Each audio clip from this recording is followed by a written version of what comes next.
자, 함께 만드는 안전한 세상. 오늘은 자동차 안전하게 타기 시간이죠.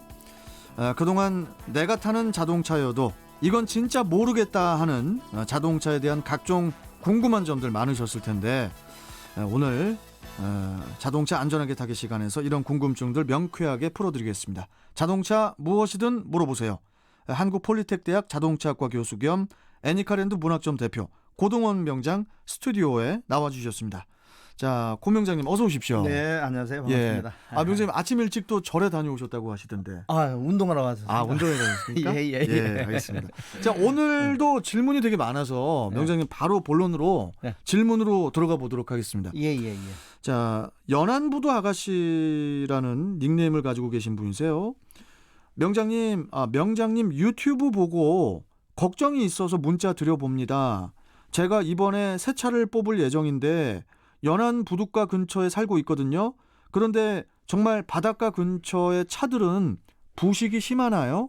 명장님 유튜브 보니까 사람도 부식된다고 하시던데 맞나 해서요. 유유 이렇게 질문을 주셨어요. 네. 이건 사람도 부식이 됩니까? 명장님? 예. 이분이 그 유튜브 관심 있게 한번 본 것 같아요. 유튜브가 이제 그 자빠져 TV라는 유튜브죠. 네, 자동차에 빠져 약칭을 해가지고요.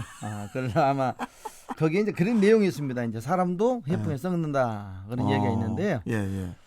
실제로 보면 우리 자동차가 신차가 제작될 때 나오면 부식 방지를 해서 언더코팅을 좀 했으면 좋은데요. 밑에 차 밑에 차 밑 바닥 쪽에 일부분만 하는 게 좀 안타깝고요.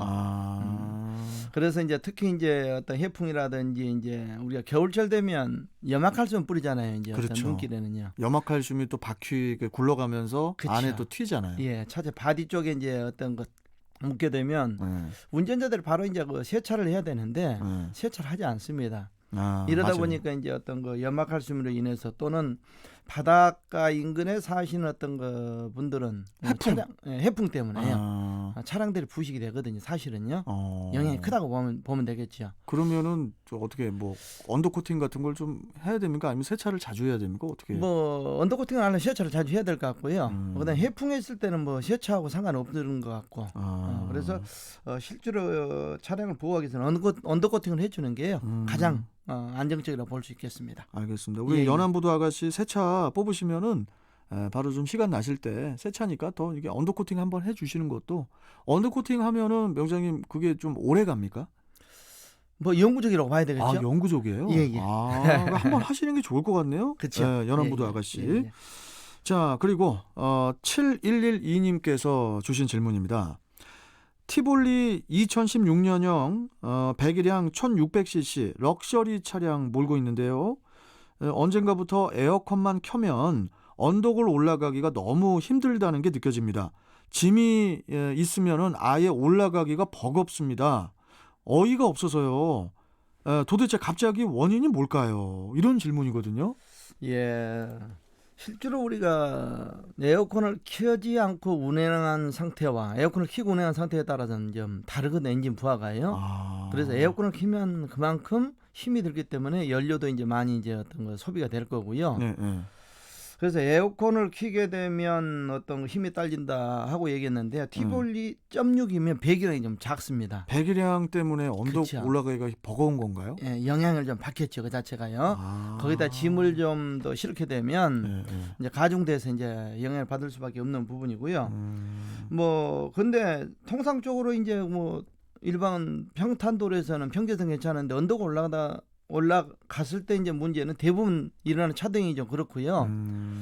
혹시 심하다 그러면 에어컨 쪽에도 부하를 받는다든지 아니면 에어컨 컴프레셔가 문제가 있을 때 더욱더 이런 영향이 크다고 볼 수 있겠습니다. 아니 에어컨 컴프레셔가 문제가 있으면은 뭐 부하를 더 받나요? 그렇죠. 더 받을 수밖에 없다는 얘기죠. 그래서 에어컨 아마 내부의 상태를 점검하고 에어컨 가스를 많이 넣어도 그렇고요. 이제 적정량을 넣어야만이 냉방 효과가 좋고요. 적거나 많아도 안 됩니다. 자체는요. 적당하게. 냉매 상태 한번 점검 받으시고 그다음 컴프레셔 한번 점검 받아야 될 상황 같습니다. 알겠습니다. 7112님 웬만하면 점검 받기 전에는 언덕 올라가실 때 에어컨 끄고 그 다음에 올라가셔야 될 것 같습니다. 맞습니다. 알겠습니다. 자, 그리고 5308님 질문인데요. 디젤 SUV 차량 몰고 있습니다. 어디서 보니까 차량을 시동을 걸고 출발하기 전 공회전 1분, 그리고 차량 이동 후에 시동 끄기 전에 공회전 1분, 이렇게 차량을 공회전을 시켜야 엔진 수명이 오래 간다고 하던데 그게 정확히 맞는 말입니까, 명장님? 이렇게 질문 주셨어요. 뭐 계절별로 좀 다르겠지만요. 네. 그 문제는 어떤 얘기가 있냐면 엔진 오일이 이제 굳어버리면 실제로 시동 걸었을 때 사람도 혈액 순환이 잘 돼야 되거든요. 예. 추운 겨울에 이제 오히려 굳어 있어요. 이제. 엔진 오일이 굳는다는 표현을 쓰셨어요? 점도가 이제 어떻게 돼요?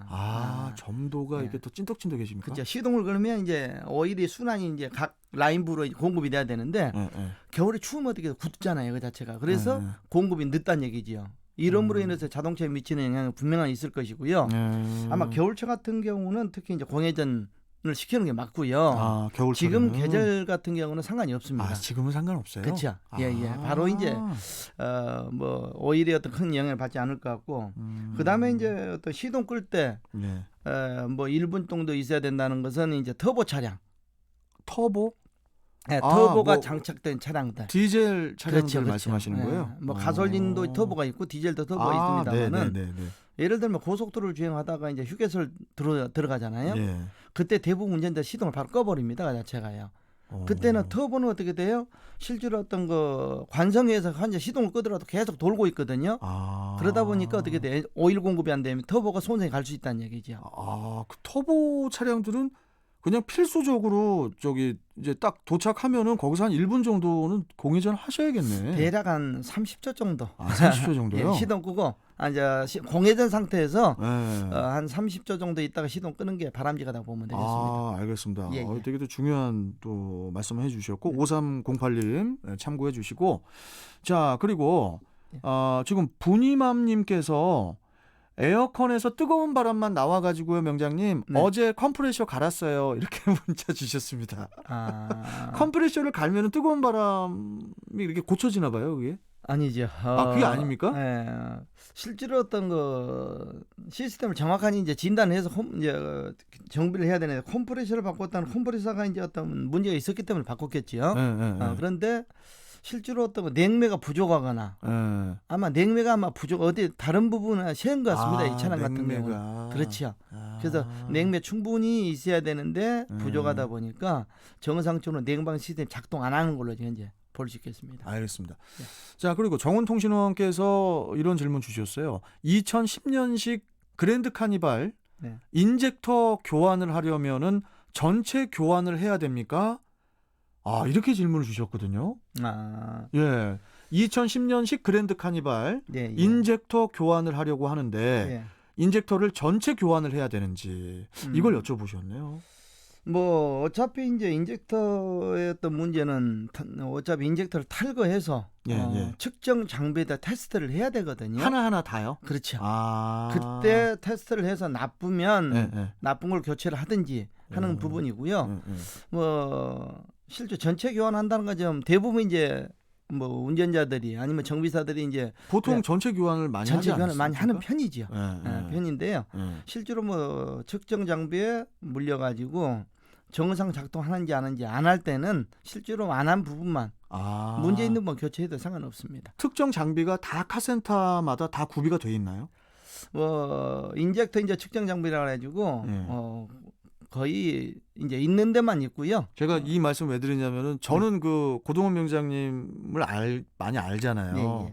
솔직히 이 경유차 인젝터 부분에 있어서는 뭐 되게 어느 경지에 계신 분으로 제가 알고 있기 때문에 그래서 말씀을 드려본 겁니다. 인젝터 쪽은 정말로 그 측정 장비가 이게 다 있는 건 아니잖아요. 그렇죠. 카센터마다 있는 게 아니라서 인젝터 측정 장비가 있는 카센터로 가셔서 인젝터 다 한번 측정을 하시고 나서 뭐 몇 개만 교환하면 몇 개 교환하고 그렇죠. 그렇게 하면 될 것 같네요. 문제 있는 것만 교체해도 되겠습니다. 알겠습니다. 자, 마지막 질문, 시간상 마지막 질문인데요. 5478님께서 라이트가 할로겐 전구인데 LED 전구로 교체가 가능한지 여쭤봅니다. 그런데 라이트 전체를 교체해야 하는 건지 전구만 교체가 가능한 건지 모르겠어서 여쭤봐요. 이렇게 질문 주셨습니다. 지금 라이트가 흐리다 그래가지고 이제 불법으로 이제 개조한 분들이 많이 있거든요. 근데 이건 불법이고요. LED 전구로 교체하는 게 불법입니까? 예, 불법이죠, 자체가요. 그래요? 단 인증을 받는 제품을 네. 교체하면 상관이 없습니다. 인증받은 제품 교체하면 상관이 그렇죠. 없고 그러면은 굉장히 예. 그 전구만 교체하는 거예요? 아니면 통으로 교체하는 겁니까? 전구하고 이제 시스템이 같이 돼 있습니다, 자체가요. 원래가 예. 우리가 보면 전구만 교체한다고 보는데요. 예. 전구하고 이제 그 컨트롤러 같이 이제 교체를 하는데요.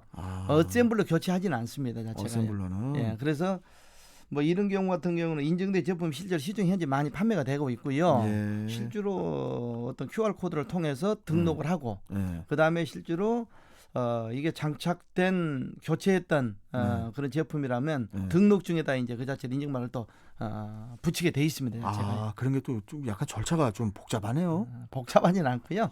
실제로 보면 간단합니다, 자체가. 비용도 많이 들어갑니까 이게? 비용 약 뭐 차종에 따라서 다르겠지만 15에서 한 20만 원 정도, 그 정도. 한 대분 정도, 그 정도 비용이 발생한다고 보면 되겠습니다. 알겠습니다. 네. 자, 5478님 꼭 참고해 주시고 아직 그 질문이 한 3개 정도 또 있는데 지금 시간이 또 모자라요, 명장님. 저는 명장님만 오면 이렇게 시간이 모자라요. 시간을 많이 좀 달라고 하시죠. 자, 오늘 말씀 아쉽지만 여기까지 듣고 예. 또 다음 시간에 또 뵙도록 하겠습니다. 고맙습니다. 네, 고맙습니다. 네. 자, 지금까지 한국폴리텍대학 자동차학과 교수 겸 애니카랜드 문학점 대표 고동원 자동차 명장과 함께했습니다.